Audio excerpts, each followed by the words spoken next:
Grab a seat, sip some wisdom, and stay a while. This is the Prosperity Lounge, where growth gets personal.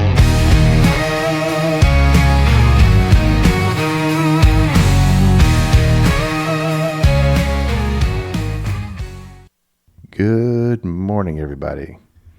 This is Joey Ruffalo. Welcome to the Prosperity Lounge, where hope meets freedom.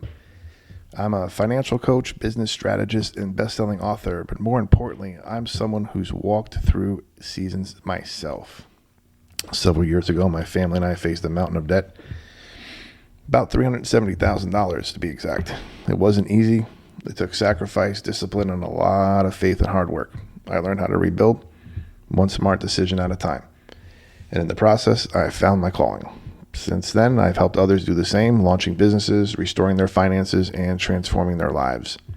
I realized that prosperity isn't just about money. It's about peace of mind, purpose, and freedom. And that's why I launched the Prosperity Lounge. This isn't just another show. It's a movement, a community, a place where people like you who believe in something greater can learn, grow, and prosper. Every week, we'll be diving into strategies for your money, your business, and your wellness, all anchored in prosperity and real-world action. No fluff, no gimmicks, just real-world talk, real help, and real hope. If you're ready to thrive, you're in the right place. So speaking of being in the right place, I want to take a little time here, introduce myself, tell my story. I mentioned a few moments ago that several years ago, we were in a mountain of debt to the tune of about $370,000. At the time, it seemed like normal. There wasn't any problem with that. Until one day when I came home and noticed on my door that there was a 3-day notice to pay my rent or get out. Right next to that notice was something from the water company letting me know my water was turned off. And underneath that, buried on the door, was a notice from the power company letting me know my power was turned off. So I had 3 days in my apartment with my wife, with no water, no power, and no anything. We had to figure out where we're going to go, what we're going to do. So obviously, first and foremost was let's pay our rent. Let's figure that out so we have a roof over our head. That weekend was a long weekend. And I had to run a hose from the community water faucet, up a flight of stairs, through a window, into a shower to take a nice cold shower. And while I'm standing there freezing, I said to myself, man, something's got to change. There's something wrong here. And that was my rock bottom. For about a year, during that time frame leading up to that, we had 2 new cars, and we're missing payments, getting behind, to the point where the repo man was coming. He was calling, trying to figure out, hey, we're going to take this. This is gone. And I had a nice truck sitting in my driveway, and every time a louder vehicle would drive through my complex, I would wake up thinking, this is the time, this is the day, this is the moment my car's getting towed. And what am I going to do? So for about a year and a half, I didn't sleep. I didn't sleep at all. Health was bad. Relationships were bad, all around. And we had my wife's car, and we kept that in the garage. The reason we kept it in the garage was I had read somewhere that, hey, they're repoed, man. They can't come in your garage. They can only take it if it's on the street. So we left it in the garage. I said, my car gets taken. We have a chance with yours for a little bit. We'll figure it out. So fast forward a couple days, maybe, driving home and listening to the radio. It's a long day. And I should back up a second. The reason we got into this mess was we were 24, 25, 26 years old, and just finished college. And while we were in our last year, we decided to start working with animals. So we started doing pet sitting and dog walking as a way to hang around dogs and cats and make a little bit of money. And when we graduated, we decided to start a business doing that. And family was supportive, but curious as to why we weren't going to grad school. Why aren't you going to law school? Why aren't you going to grad school? Well, I like what I'm doing. I like being a business owner. All my life, I wanted to work for myself. I can count on one hand the amount of jobs I've had where I've gotten a paycheck. That was 3. I worked at a summer camp for a summer. I worked at a hospital, putting food on patients' trays for a summer. And I worked at McDonald's for 1 week. That week I worked at McDonald's probably solidified the fact that I wanted to be an entrepreneur and work for myself.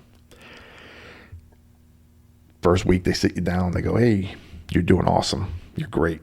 You're going to be a manager in like a year. I'm 20 years old, 18 years old, whatever. I was like, that's awesome. Did everything I needed to do, worked the counter, worked the fry machine, did everything. I go home my first weekend and I'm sitting around and the phone rings on a Saturday morning. It's like, hey, this is your manager. Why aren't you at work? And I said, I'm not supposed to be at work. My name wasn't on the calendar when I left. I'm not supposed to be back till Tuesday. No, your name's right here.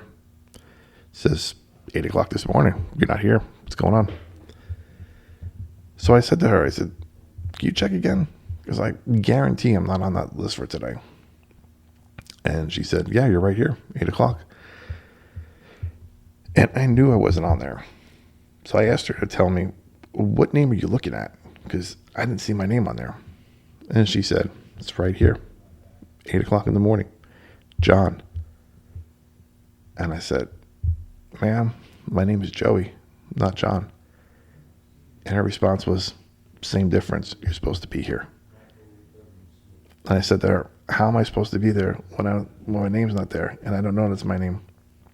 I said, you don't have the courtesy or the decency to know my name and you're my manager. And I'm supposed to be respectful and I'm supposed to be, a good little worker and all that stuff. I quit right then and there. And I went back the next day and handed off my hat and my shirt. And I got a 1 week paycheck somewhere, a stub somewhere. And that solidified for me that I never wanted to work for anybody else. And if I was going to be a manager, I got to be the best manager and the best person I could be in that position. So fast forward now to 2006, 2007.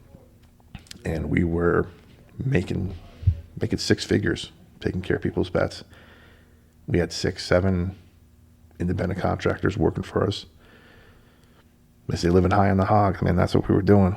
And the economy came crashing down, and we dropped our income by 60, 70%. Let everybody go, working for ourselves. But that would have been okay had we planned for it, had we budgeted, had we saved, all those things that I do now. But unfortunately, I like to live like I was making the money. Part of it was to prove the people wrong. Like I knew what I was doing. I was a smart business person. And yeah, we look up one day and I'm like, I'm not that smart. In fact, I'm pretty dumb when it comes to it. And got into a big mess. So driving home and I hear on the radio a man with Southern accent. Keep in mind, I'm in California at this point. So hearing a Southerner on the radio, not normal. And he's taking a caller and he's telling a lady, go ahead. You got to yell at this person. You got to yell at the creditors. They're bothering you. You got to tell them to just pound sand. And I'm like, no. You can't do that. You got to talk to these people. You got to work things out. And that person was Dave Ramsey. So I come home and I tell my wife, I said, hey, you got to listen to this guy on the radio. You're always looking for some cool shows to listen to. He's spiritual and he's funny. Listen to him. And that was kind of my way of having the conversation with my wife that we were in trouble. I said, if somebody else kind of tells us that we're in trouble, then we are, rather than me having that conversation. And so I honestly forgot about it. Next day I come home from work, I forgot I told her. And I come in the room and she's sitting on the couch. And I said, hey, how was your day? She was great. She goes, by the way, I listened to that radio show. And I went, what radio show? And she said, the one you told me about. I said, oh, right, yeah. How'd you like it? I liked it. It was pretty good. I was like, okay. Sounds good. And I look over, and she's got a stack of books next to her. And I go, what's that? She goes, I went to the library. I said, oh, yeah? Yeah, I got every one of his books out, and I signed us up for his class. We start next week. And I said, how can we afford to do that? We have no money. But we found it. I went through the class. It was Financial Peace University. Back then it was 13 weeks. And went through the class. And about 2 years later, we had paid off all our debt. $370,000. Working every imaginable side hustle, side job, everything possible. And when we got out of debt, I told my wife, I said, I don't know what this looks like yet, but I need to help people like I was just helped. No, we went through our process alone. This isn't to call anybody out. This isn't to, anything with family or friends or anything. I burned a lot of bridges. And at least I thought I burned a lot of bridges. Relationships were strained with my parents, a whole bunch of stuff.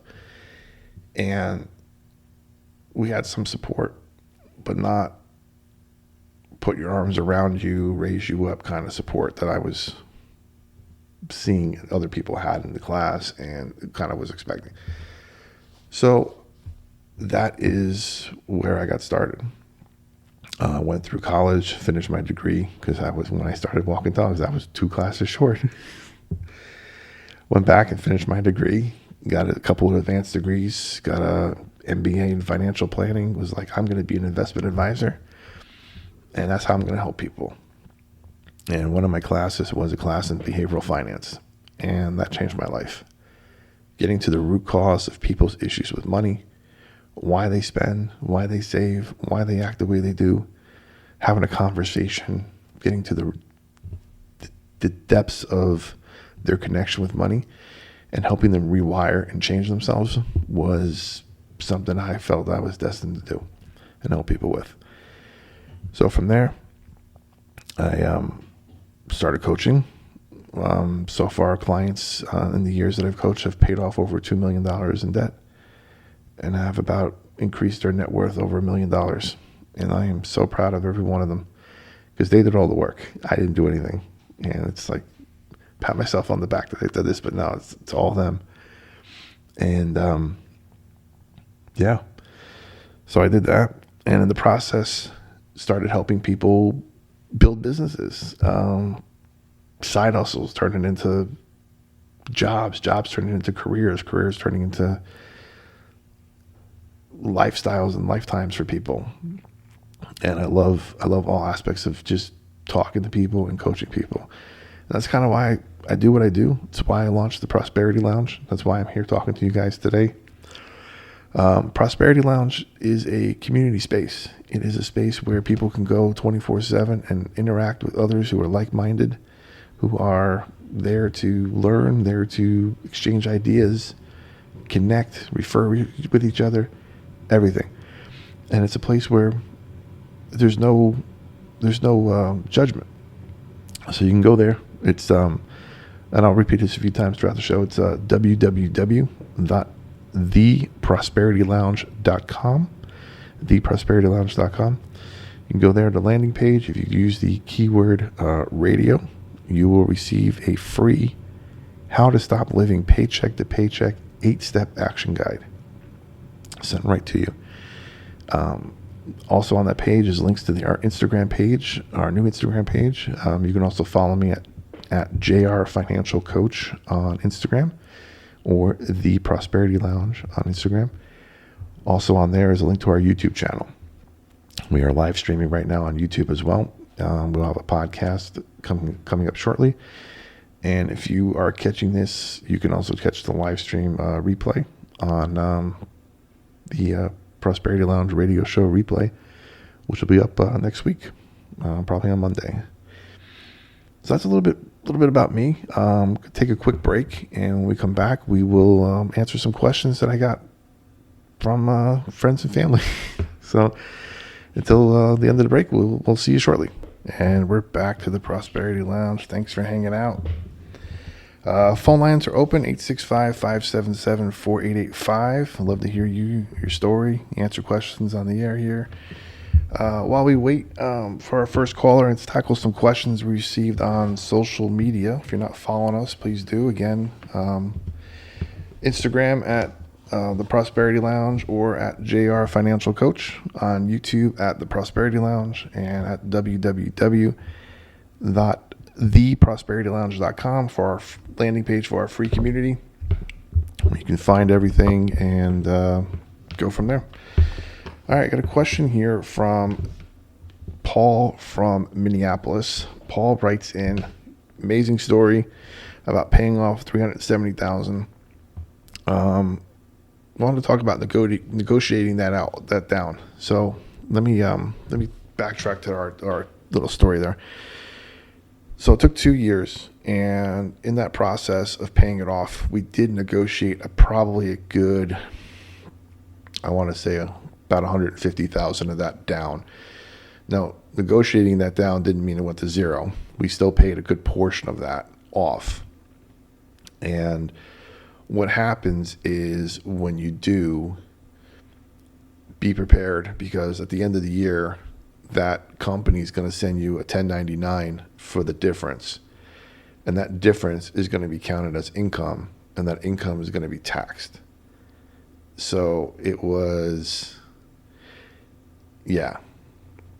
So for example, if I negotiated $150,000 down to $75,000 and paid $75,000 off, well, I got a bill at the end of the year, 1099 for $75,000, and then had to pay tax on that. So that was how that worked. So I still ended up paying quite a bit. In California, obviously, where I was, we had federal tax. We also had state tax. Guys don't have state tax in Tennessee. There's some other states as well. So you got to figure that part out, what you have to put aside. But you don't know that's coming the first time you do it, and you get 3 or 4 letters in the mail around the same time from different creditors with these 1099s, and all of a sudden you're like, I have a huge tax bill next year. How am I going to figure that out? So thanks for that call. Next we have Michelle from Atlanta, who writes in via Facebook and says, I'm thinking about starting a side hustle, but I'm overwhelmed by all the ideas. How do I choose the right one? Well, Michelle, as I said earlier, I'm probably the side hustle king. I did just about everything I did and could to get out of debt and get some extra money and everything. So what I like to tell people is, start by asking yourself, what skills do you already have? And what do people already ask you for help with? So for example, you love taking pictures, and one day your friend's like, hey, can you take pictures of my family for the holidays? And you're like, yeah, sounds great. Well, now you got a side hustle if you want to take pictures for people. You got to like what you're doing, though, because next year when they come back and say, hey, can you take pictures of my family again? And you haven't touched that camera in a year, you are stuck. And you either got to say yes and dust it off, or you just be like, yeah, that didn't work out too well. So figure out what you like doing, and figure out what you enjoy and what you want to continue doing. Your best side hustle, I will say, is hidden what's inside of you and what you're naturally good at, right? It's an intersection between your talents, your passion, and market demand. That's where the sweet spot is. So if you like taking photos and you're really good at it, but nobody wants your services, it's not a good side hustle. All right, we got one more question here from Daniel from San Diego. And Daniel emailed us and said, how much should a new business owner set aside for taxes? Well, good question, Daniel, because we just talked a little bit about taxes when it came to the negotiation part of the settlements there. But for business owners, I usually use a rule of thumb of about 25 to 30% of every dollar you earn should be put aside for taxes. That covers things like federal tax, state taxes if it applies. Again, in Tennessee, we don't have state tax, so a little extra money in our pockets here. But federal taxes, state taxes, and any self-employment taxes, that's the key there. I always tell people it's better to oversave a little than undersave a lot. Best course of action on that, Daniel, is to open a separate savings account just for your taxes to avoid any surprises. Put that 25 to 30% in there. You can automate it. So every paycheck comes in, 25 to 30% gets moved over. Tax time comes along. You do your taxes. Either you calculated it right and you walk away with zero. Maybe you owe a little bit, but not as much. Or you surprise yourself and you give yourself a refund. And there you go. The best thing on that, though, is to make sure you're planning for it. So save and plan. So it's not a surprise come April. I mean, we just had tax time just came by. And you don't want to be surprised and go, oh, man, where am I getting that extra 5, 6, 10 grand or more from because I didn't save it. That's the worst. Got one last question here. I think we have time for. Yep. Kendra from Nashville contacted us on LinkedIn, and she asked, if I'm living paycheck to paycheck, where do I even start with saving money? That's a great question. First thing you want to do is go to www.theprosperitylounge.com, and sign up for a free community. When you sign up, there's a little promo code area. If you put in the word radio to that promo code area, you will get our How to Stop Living Paycheck to Paycheck 8-step action guide. And that's the first place to start. As far as saving money, start small. I mean, even $10 a week into a savings account, that's really what matters. Automate it. That's a key. Set it, forget it. You want to build up a first little goal. Rule of thumb when it comes to building an emergency fund, most people will say shoot for $1,000. I'd say in this situation, Kendra, shoot for $500. Get something in your pocket, get something going, get some sort of momentum. Once you start seeing that account grow, you'll start building momentum with it. You'll start building a better belief system in yourself and belief that you can do it. You can build savings and habits and succeed. You get going. All right. Let's see. Do I have time for one more? Yeah, Marcus actually contacted us via LinkedIn as well. Marcus from Charlotte says, what's one piece of advice you give to someone just starting their financial journey? Man, Marcus, get it clear on your why first. Why do you want financial freedom? What are you doing it for? A strong why, like providing for your family, leaving a legacy, starting a business. I mean, anything that'll keep you motivated when the journey gets tough. And then create a simple written plan. Clarity beats complexity every time. And make sure that you use a budget. And we'll talk about budgeting next week. That's the topic for next time, guys. But budgeting is it's the foundation upon which your financial house is built. And that's my takeaway from today. So with that, we are coming to a close. Looks like we're almost out of time. Man, it sure did fly by. I hope you all enjoyed yourself. And thank you for spending some time in the lounge today. If you believe you're here, it's for a reason. And your breakthrough is closer than you think. Don't forget to follow us on social media. Join the Prosperity Lounge community at www.theprosperitylounge.com. Use promo code RADIO and get your free How to Stop Living Paycheck to Paycheck action guide. And share this episode with a friend who might need some encouragement today. Next week, like I said a few seconds ago, next week's breaking the budget chains. We're going to talk about budgeting, diving into why most budgets fail, and how to finally make one that sets you free and not locks you down. Until next time, stay faithful, stay fearless, and remember, freedom lives where faith and action meet. The lounge is always open, and so is your next breakthrough. This is the Prosperity Lounge. Pull up a chair. The journey